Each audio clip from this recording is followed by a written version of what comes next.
Hello everyone, welcome back to our channel. আজি আমি আলোচনা কৰিম যেটো আমি 2000 প্লাস জিকে এমসিকিউ স্টাৰ্ট কৰিছিলো তাৰে আজি 47 নম্বৰ পাৰ্টটো ডিসকাস কৰিম। সো ভিডিওটো বহুত ইম্পৰ্টেন্ট হয়, স্কিপ নকৰি লাষ্ট লৈকে চাই থাকিব। ভিডিওটো স্টাৰ্ট কৰাৰ আগতে হৰু এটা ৰিকুৱেষ্ট কৰিছো, এতিয়ালৈকে আপুনি যদি আমাৰ চেনেলটো সাবস্ক্ৰাইব কৰা নাই অনুগ্ৰহ কৰি চেনেলটো সাবস্ক্ৰাইব কৰিব আৰু লগতে এটা লাইক কৰি দিব।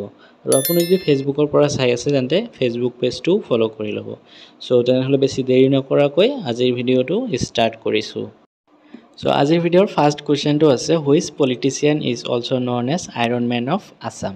কোনজন ৰাজনীতিবিদক অসমৰ লৌহ মানৱ বুলিও জনা যায়? এটা অপচন দিয়া আছে, ইয়াৰ ভিতৰত কাৰেক্ট অপচনটো হ'ব অপচন সি, সকলোৱে মনত ৰাখিব বিষ্ণুৰাম মেধি। বিষ্ণুৰাম মেধিক অসমৰ লৌহ মানৱ বুলিও জনা যায়, সকলোৱে মনত ৰাখিব। Next question, during which chief minister tenure the Assam Official Language Act was enacted which made Assamese language the sole official language of the state? কোনজন মুখ্যমন্ত্ৰীৰ কাৰ্যালয়ত অসমৰ চৰকাৰী ভাষা আইন প্ৰণয়ন কৰা হয় যাৰ ফলত অসমীয়া ভাষাক ৰাজ্যৰ একমাত্ৰ চৰকাৰী ভাষা হিচাপে পৰিগণিত হয়? ইয়াতে অপচন দিয়া আছে, ইয়াৰ ভিতৰত কাৰেক্ট অপচনটো হ'ব অপচন সি বিমলা প্ৰসাদ চলিহা। বিমলা প্ৰসাদ চলিহা যেতিয়া মুখ্যমন্ত্ৰী আছিলে তেতিয়া অসম চৰকাৰী ভাষা আইন প্ৰণয়ন কৰা হয় যাৰ ফলত অসমীয়া ভাষাক ৰাজ্যৰ একমাত্ৰ চৰকাৰী ভাষা হিচাপে পৰিগণিত কৰা হয়। সো সকলোৱে মনত ৰাখিব অপচন সি হৈছে correct answer. Next question, till 2020 how many person from Assam received the Padma Bhushan award? 2020 চনলৈকে অসমৰ পৰা কিমানজনে পদ্মভূষণ বঁটা লাভ কৰিছিল? এটা অপচন দিয়া আছে, ইয়াৰ ভিতৰত কাৰেক্ট অপচন হ'ব অপচন ডি 9টা। সকলোৱে মনত ৰাখিব 2020 চনলৈকে অসমৰ পৰা 9জনে পদ্মভূষণ বঁটা লাভ কৰিছিল, সকলোৱে মনত ৰাখিব। Next question, who was elected as the first woman president of Assam Sahitya Sabha? Assam সাহিত্য সভাৰ প্ৰথম মহিলা সভানেত্ৰী হিচাপে কোন নিৰ্বাচিত হৈছিল? এটা অপচনৰ ভিতৰত কাৰেক্ট অপচন হ'ব অপচন বি নলিনীবালা দেৱী। অসম সাহিত্য সভাৰ প্ৰথম মহিলা সভানেত্ৰী হিচাপে নলিনীবালা দেৱীয়ে নিৰ্বাচিত হৈছিল, সকলোৱে মনত ৰাখিব অপচন বি হৈছে correct option. Next question, who is also known as Loknayak in Assam? কাক অসমত লোকনায়ক বুলিও জনা যায়? ইয়াতে অপচন দিয়া আছে, ইয়াৰ ভিতৰত কাৰেক্ট অপচনটো হ'ব অপচন এ, সকলোৱে মনত ৰাখিব অমিয় কুমাৰ দাস। অমিয় কুমাৰ দাসক অসমত লোকনায়ক বুলিও জনা যায়, সকলোৱে মনত ৰাখিব।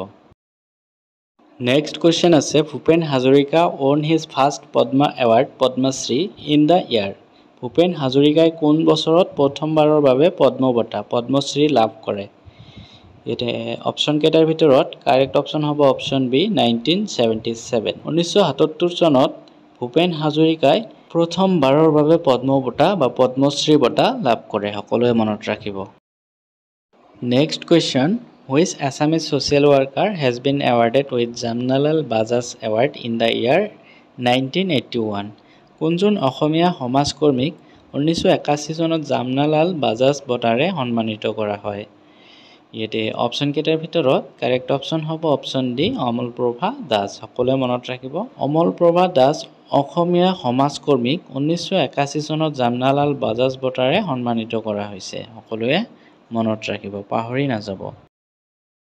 Next question, who had translated the story of my experiment with truth, the autobiography of Mahatma Gandhi into Assamese language? মোৰ সত্য অন্বেষণৰ কাহিনী কোনে মহাত্মা গান্ধীৰ আত্মজীৱনী মোৰ সত্য অন্বেষণৰ কাহিনী অসমীয়া ভাষালৈ অনুবাদ কৰিছিল?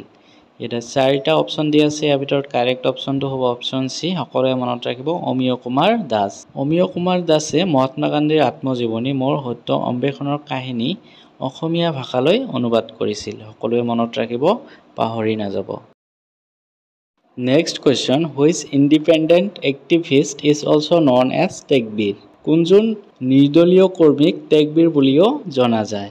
ইয়াতে অপচন দিয়া আছে, ইয়াৰ ভিতৰত কাৰেক্ট অপচনটো হ'ব অপচন এ হেম বৰুৱা, সকলোৱে মনত ৰাখিব হেম বৰুৱা নিৰ্দলীয় কৰ্মীক তেগবীৰ বুলিও জনা যায়, সকলোৱে মনত ৰাখিব।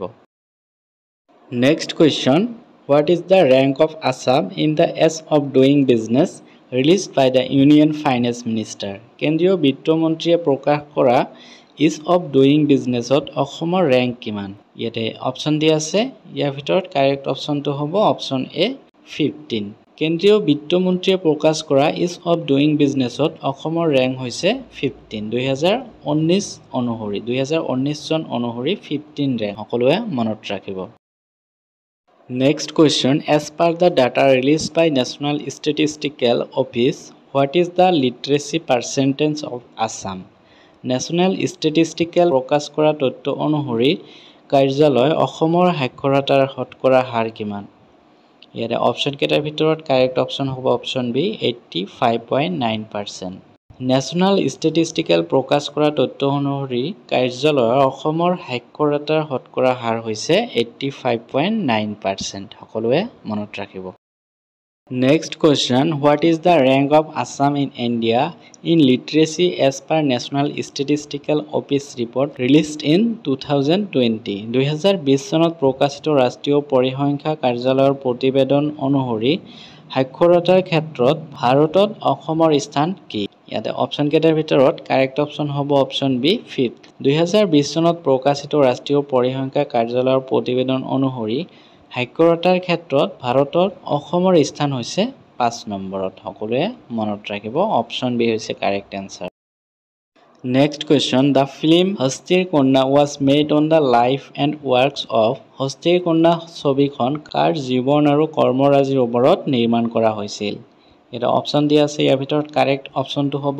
অপশ্যন ডি প্ৰতিমা বৰুৱা পাণ্ডে সকলোৱে মনত ৰাখিব হস্তিৰ কন্যা ছবিখন প্ৰতিমা বৰুৱা পাণ্ডেৰ জীৱন আৰু কৰ্মৰাজিৰ ওপৰত নিৰ্মাণ কৰা হৈছিল সকলোৱে মনত ৰাখিব Next question, the Assam Forest Museum is located in Assam বন সংগ্ৰহালয় দেশত অৱস্থিত এটা অপশ্যন কেইটা দিয়া আছে ইয়াৰ ভিতৰত কাৰেক্ট অপশ্যনটো হ'ব অপশ্যন ডি সকলোৱে মনত ৰাখিব Assam state zoo and botanical garden Assam বন সংগ্ৰহালয় অৱস্থিত অসম ৰাজ্যিক চিৰিয়াখানা আৰু উদ্ভিদ উদ্যানত সকলোৱে মনত ৰাখিব অপশ্যন ডি হৈছে কাৰেক্ট আনসাৰ Next question, আজিৰ ভিডিঅ'ৰ লাষ্ট কোৱেশ্চনটো আছে The Northbrook Gate which was constructed to welcome British Viceroy Lord Northbrook was built in the year British Viceroy Lord Northbrookক আদৰিবলৈ নিৰ্মাণ কৰা Northbrook Gate বেছ চনত নিৰ্মাণ কৰা হৈছিল এটা অপশ্যন কেইটা দিয়া আছে ইয়াৰ ভিতৰত কাৰেক্ট অপশ্যনটো জনোৱাৰ আগতে এটা সৰু ৰিকুৱেষ্ট কৰিছো এতিয়ালৈকে আপুনি যদি আমাৰ চেনেলটো সাবস্ক্ৰাইব কৰা নাই অনুগ্ৰহ কৰি চেনেলটো সাবস্ক্ৰাইব কৰিব